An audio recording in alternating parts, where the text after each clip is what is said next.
જમણપુરમાં 3 પીઠાઓ ચાલે છે એ બતાવશે તમારે આજે કાલ સવારથી જમણપુરમાં કશું હોવું જોઈએ નહીં।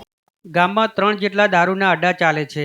પોલીસ બંધ કરાવે નહીં તો આવનારા સમયમાં જનતા રેડ કરીશ તેવો સીધો પોલીસને ફોન કરનાર આ કોઈ સામાન્ય માણસ નથી, પરંતુ ખુદ ભારતીય જનતા પાર્ટીના નેતા અને પૂર્વ કેબિનેટ મંત્રી દિલીપભાઈ ઠાકોર છે, જેમણે પાટણના હારીજના જમણપુર ગામે ચાલતા દારૂના અડ્ડા બંધ કરાવવા ખુદ પોલીસને ફોન કરી રજૂઆત કરી છે।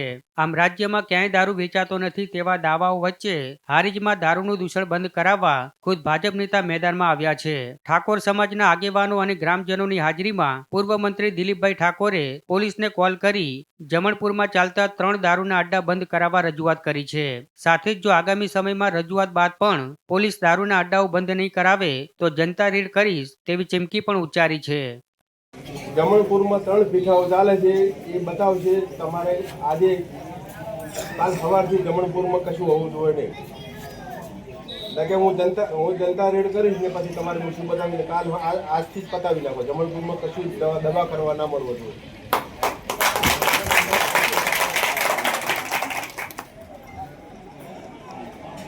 અહીંયા આપણે વચ્ચે